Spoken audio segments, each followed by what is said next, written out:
Class में हम लोग पढ़े थे डायनेमिक फॉर्म बनाना। ये डायनेमिक फॉर्म जो फॉर्म पढ़े थे हम लोग क्या पढ़े थे इसमें, जो लास्ट क्लास में जो पढ़े थे, इवेंट हैंडलिंग के थ्रू हम लोग फॉर्म का डेटा निकाले थे, और डेटा को किसके थ्रू हैंडल कर रहे थे? स्टेट। ठीक है, तो विदाउट स्टेट भी डेटा हैंडल करते हैं, वो आगे पढ़ेंगे हम लोग, उसको बोलते हैं अनकंट्रोल्ड कंपोनेंट। उसके लिए एक बुक्स यूज होता है, उसका नाम है यूज रैप, वो आगे पढ़ेंगे। अभी हम लोग पढ़ रहे हैं लाइफ साइकिल ऑफ कंपोनेंट। क्या पढ़ रहे हैं? Life cycle of component. Component का लाइफ साइकिल क्या होता है वो पढ़ रहे हैं। तो आइए देखते हैं कंपोनेंट लाइफ साइकिल क्या होता है। तो मैं क्या करूंगा, सिंपल है, फॉर्म स्टेट में जब पढ़ेंगे फॉर्म स्टेट तो फॉर्म में आएंगे, वापस दोबारा फॉर्म में आने वाले हैं। अभी हम लोग लाइफ साइकिल कंपोनेंट पढ़ रहे हैं। तो यहाँ पे क्या करते हैं बॉस, हम लोग कंपोनेंट के अंदर एक और फोल्डर लेते हैं, और यहाँ पे फोल्डर का नाम दे देते हैं लाइफ साइकिल। ठीक है, अब इसके अंदर एक कंपोनेंट बनाते हैं लाइफ साइकिल के अंदर, और यहाँ पे देते हैं साइकिल डॉट जेस। ठीक है, इसको थोड़ा बड़ा कर देते हैं ताकि आपको विजुअल हो सके। दिख रहा है स्क्रीन मेरा? अब आ जाइए यहाँ पे। तो यहाँ पे ले रहे हैं एक्सपोर्ट डिफॉल्ट फंक्शन साइकिल।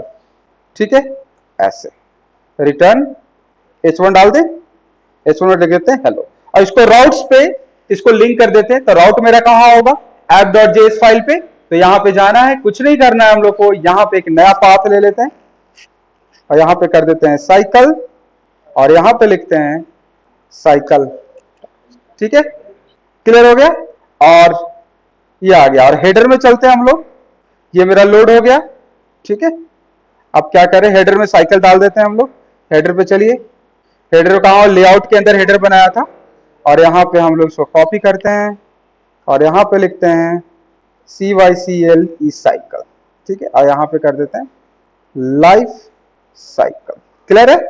अब यहाँ पे करिए, देखिए आ गया, साइकिल आ जाएगा, आ गया, इस पे क्लिक करिए, साइकिल पे आ गया। अब ये लाइफ साइकिल क्या होता है? कोई ऐसा इंटरव्यू में पूछ सकता है आपसे कि कंपोनेंट लाइफ साइकिल क्या होता है?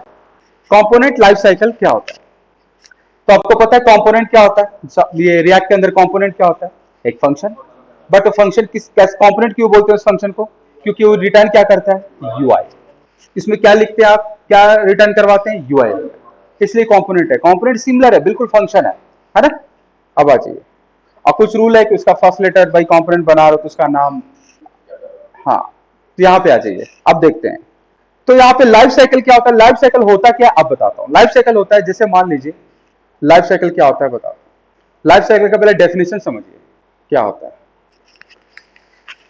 एक बच्चा पैदा हुआ, न्यू बॉर्न है, पैदा हुआ, ठीक है, अब वो धीरे धीरे बड़ा हो रहा है, बड़ा हो रहा है, बड़ा हो रहा है, अब वो बड़ा हुआ, थोड़ा सा बड़ा होता है, अब वो स्कूल गया। लाइफ साइकिल का पहला पड़ाव जिंदगी के कुछ साल स्कूल में बिताएगा, स्कूल जाना उसका शेड्यूल बना, ये लाइफ साइकिल का पार्ट। अभी वो क्या काम कर रहा है?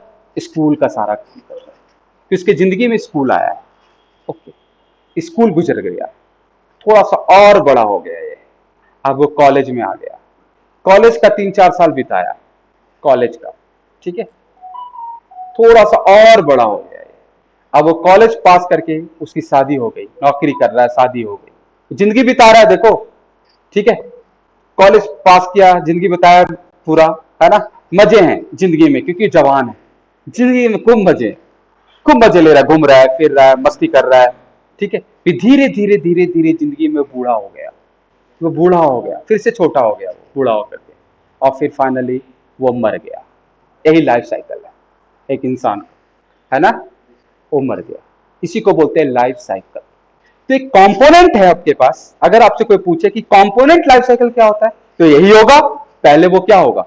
जन्म लेगा, ठीक है, और उसका जन्म लेती उसका काम क्या होगा? उसके बाद यूआई को दिखाना स्क्रीन पे, उसका दूसरा पार्ट हुआ, ठीक है, कंपोनेंट। अब उस कंपोनेंट का तीसरा पार्ट में जाए, तीसरा पार्ट में क्या कर रहा है? ये एक फंक्शन है उसके पास, यूज इफेक्ट, वो तीसरा पार्ट हुआ जो उसके बाद आता है।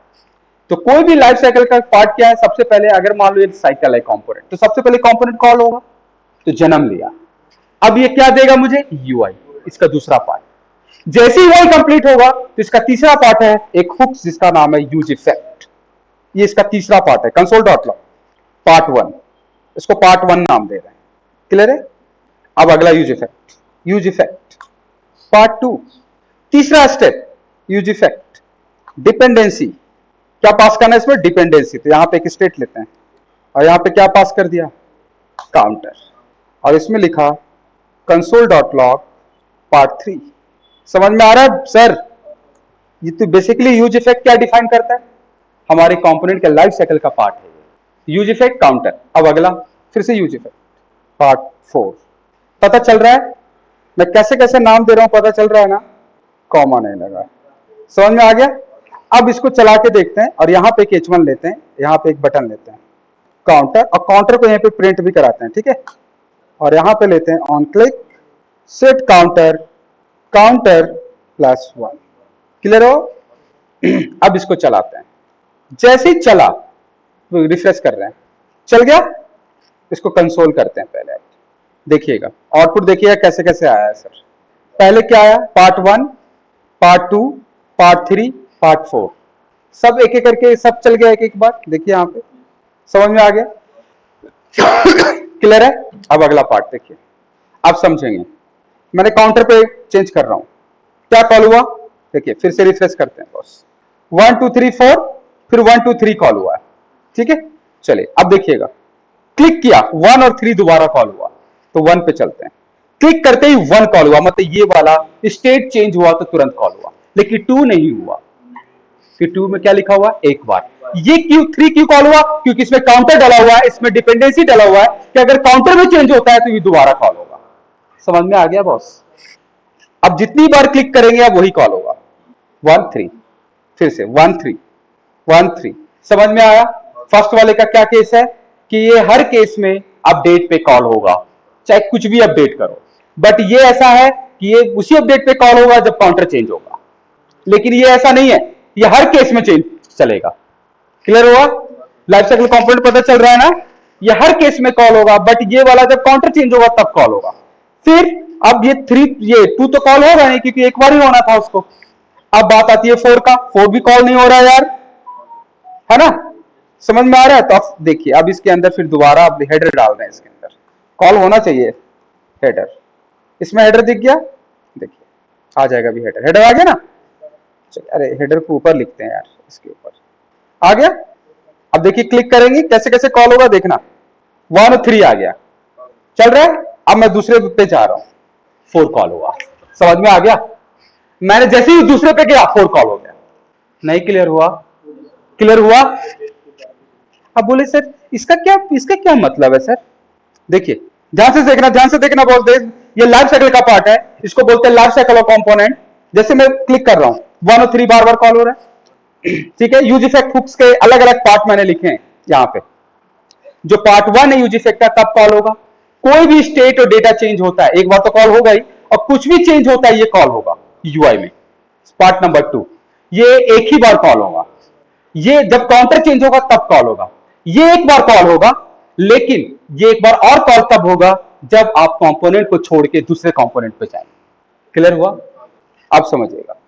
अब देखिए दूसरे पे जा रहे हैं, देखना 4, देखना 4 चलेगा। आ गया 4, दूसरे पे आ गया 4, नीचे आ गया। तो इसका बेनिफिट, सर इसका बेनिफिट बताओ भैया, इसका बेनिफिट बताइए। बेनिफिट है इसका, मान लीजिए मैं बैंकिंग की साइट खोल रहा हूं, पैसे ट्रांसफर करने वाला पेज खुला हुआ है। मैं चाहता हूं कि दूसरे पे जाने से पहले वो पहले पूरा क्लोज कर दो, पूरा रिसोर्सेज खत्म हो जानी चाहिए, सिक्योरिटी रीजन। तो आपको अगर लॉग आउट करवाना है, मान लीजिए इस पे जाने से पहले तुम्हें लॉग आउट होना पड़ेगा। समझ में आ रहा है? आपको इस पेज पे जाने से पहले लॉग आउट होइए। तो अगर आप नहीं होंगे तो मैं कर दूंगा आपको लॉग आउट, वो कोड यहां पे लिख देंगे इसके अंदर, लॉग आउट का कोड, लॉग आउट फंक्शन को कॉल करते हैं। समझ में आया? आप जैसे ही उस पेज पे जाएंगे, लीव करेंगे इस कंपोनेंट को, आपको लॉग आउट करना है, यहाँ पे लॉग आउट को कॉल कर देंगे। ये है इसका मतलब। कोई भी फंक्शन लीव करने से पहले अपने पेज पे है और उसको छोड़ के दूसरे पे जा रहे हो, तो मैं चाहता हूं कि नहीं, पहले इसको प्रॉपर तुम इसको क्लोज करो। तो खुद से तो करोगे नहीं लॉग आउट, नहीं मैं नहीं करूंगा, तो मैं करवा दूंगा। जैसे एंड्रॉइड ऐप में एक म्यूजिक सुन रहा है, म्यूजिक में क्या लिखा हुआ है कि अगर तुमने उसको पॉज करके नीचे वाला बटन दबा के दूसरे ऐप खोलोगे, म्यूजिक को स्टॉप कर दूंगा मैं। आप नहीं करोगे, उस वहां पे भी लाइफ साइकिल होता है। जैसे बटन दबाते हो ना, ये फंक्शन चल जाता है और वो बंद कर देता है म्यूजिक को। उसी को लाइफ साइकिल कहते हैं। समझ में आया? यूट्यूब में होता है ना कि जैसे आप दूसरे में जा रहे हो भाई, तो उसको बंद कर देगा, पॉज हो जाता है, वो रुक जाता है, अब वापिस आते प्ले हो जाएगा। वो लाइफ साइकिल का ही पार्ट है।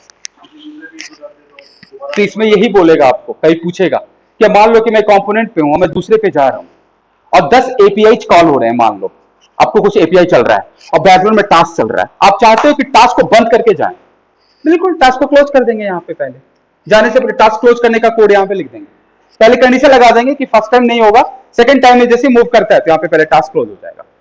तो इसको क्या बोलते हैं, life cycle of component, life cycle part है कंपोनेंट का। सबको अपने अपने तरीके से यूज करते हैं, सभी यूज होता है, एक प्रोजेक्ट बनाते दौरान सब कुछ यूज होता है। आपने देखा ना कैसे कैसे कॉल हो रहा था, इसी को बोलते हैं लाइफ साइकिल।